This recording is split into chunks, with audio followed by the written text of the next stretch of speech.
తిరుపతి జిల్లా రేణిగుంటలో Balaji railway division సాధన సమితి ఆధ్వర్యంలో భారీ ర్యాలీ నిర్వహించారు.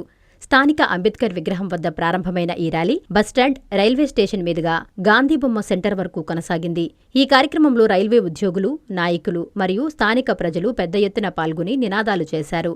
ర్యాలీ అనంతరం ఏర్పాటు చేసిన మీడియా సమావేశంలో బాలాజీ రైల్వే డివిజన్ సాధన సమితి కన్వీనర్ గోపాల గిరిధర్ మాట్లాడుతూ కీలక వ్యాఖ్యలు చేశారు. రేణిగుంట రైల్వే జంక్షన్ దేశంలోనే అత్యంత కీలకమైందని, ఇక్కడ బాలాజీ రైల్వే డివిజన్ ఏర్పాటు చేయాల్సిన అవసరం ఎంతో ఉందని ఆయన పేర్కొన్నారు.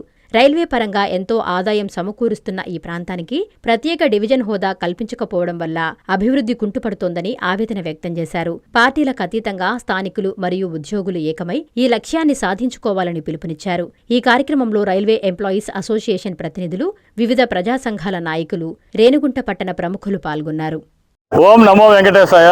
తిరుపతి కేంద్రంగా బాలాజీ రైల్వే డివిజన్ ఏర్పాటు చేయాలని, కొత్తగా ఏర్పడుతున్న దక్షిణ కోస్తా రైల్వేల్లో 5వ డివిజన్గా ఏర్పాటు చేయాలని చెప్పి ఈరోజు ఇక్కడ ర్యాలీ చేయడం జరిగింది. రేణిగుంటలో గత 2 నెలలుగా తిరుపతిలో కచ్చపే ఆడిటోరియంలో అయితే ఏమి, మళ్ళీ ఒక మేధావుల సదస్సు అయితే ఏంటి, మళ్ళీ ఒక ర్యాలీ పెద్ద ఎత్తున తిరుపతిలో కండక్ట్ చేయడం జరిగింది. సో ఈ తిరుపతి ప్రాంతం అంటే తిరుపతి, రేణిగుంట, చంద్రగిరి ఈ ప్రాంత ప్రజలందరి ఆకాంక్ష మేరకు ఇక్కడ కేంద్రంగా రైల్వే డివిజన్ ఏర్పాటు ఆవశ్యకత గురించి అందరికీ అవగాహన కల్పిస్తున్నాము. సో లాస్ట్ మంత్లో అశ్విని వైష్ణవ్ రైల్వే మంత్రి గారిని పార్లమెంట్లో రామ్మోహన్ నాయుడు గారు, కేంద్ర పౌర విమానయాన శాఖ మంత్రి గారు ఆధ్వర్యంలో కృష్ణదేవరాయలు గారు, చిత్తూరు ఎంపీ ప్రసాదరావు గారు మరియు తదితర ఎంపీలు అందరితో కలిసి విన్నవించడం జరిగింది. సో ఇక్కడ 30 సంవత్సరాలుగా ఇక్కడ డిమాండ్ ఉంది ఈ తిరుపతి కేంద్రంగా బాలాజీ డివిజన్ ఏర్పాటని.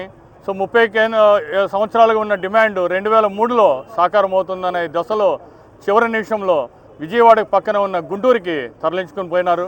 సో అప్పటి నుంచి కూడా ఇక్కడ ప్రజలలో నైరాశ్యం అందుకుంది. ఇక్కడ ఎందుకో ఏదైనా కానీ డెవలప్మెంట్, ఇది రాయలసీమ ప్రాంతం, అందులో ప్రత్యేకంగా చెప్పాలంటే దక్షిణ రాయలసీమ. ఇది అమరావతి కేంద్రంగా 2 డివిజన్లు ఏర్పాటు ఉంది, గుంటూరు, విజయవాడ పక్కపక్కనే. అదే ఉత్తరాంధ్ర విశాఖపట్నం కేంద్రంగా ఒక డివిజన్, ఒక జోన్ ఉంది. బట్ రాయలసీమ ప్రాంతం, నెల్లూరు, ఒంగోలు అంటే ఈ తదితర ఉమ్మడి జిల్లాలు 6 జిల్లాలకు కలిపి ఒకటే ఉంది, గుంతకల్లు. సో ప్రత్యేకంగా దక్షిణ రాయలసీమ ప్రాంతానికి ఏమీ లేదు. సో తిరుపతి కేంద్రంగా తిరుపతి, రేణిగుంట కలిపి సంవత్సర ఆదాయం 400 కోట్ల ఆదాయం వచ్చే స్టేషను. ఇన్ని ట్రైన్లు ఆరిజినేటింగ్ కానీ టెర్మినేటింగ్ కానీ సుమారు 200 ట్రైన్లు రోజు త్రూ ట్రైన్స్తో కలిపి సుమారు 1,00,000 మంది ప్రయాణికులు.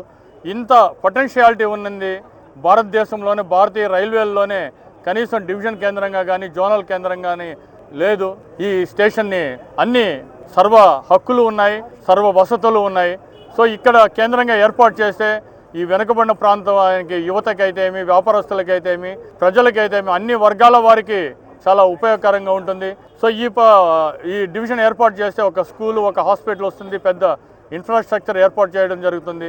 శుభమస్తు షాపింగ్ మాల్ లో క్రిస్మస్ కార్నివాల్ సంక్రాంతి ఫెస్టివల్ 2 కార్లు, 39 స్కూటర్లు మీవే. ప్రతి 1000 రూపాయల షాపింగ్ పై కూపన్ పొంది డైలీ డ్రాలో ప్రతి రోజు ఒక ఆల్ఫా లైట్ స్కూటర్, 2 పండగలకు 2 నిసాన్ మ్యాగ్నైట్ కార్లు గెలుచుకునే అవకాశం. మేమింతే తగ్గించే అమ్ముతాం. 1000 రూపాయల లైట్ వెయిట్ పట్టు శారీ 333 రూపాయలు, pattern synthetic sari 199, 2 double cot bed sheets 450, 2 branded cotton pants 699, 2 girls coord sets 599 రూపాయలు, 3 జైపూర్ ఫ్లైర్ కుర్తీస్ 699. విచ్చేయండి. Shubhamastu shopping mall, VRC centre, Nellore.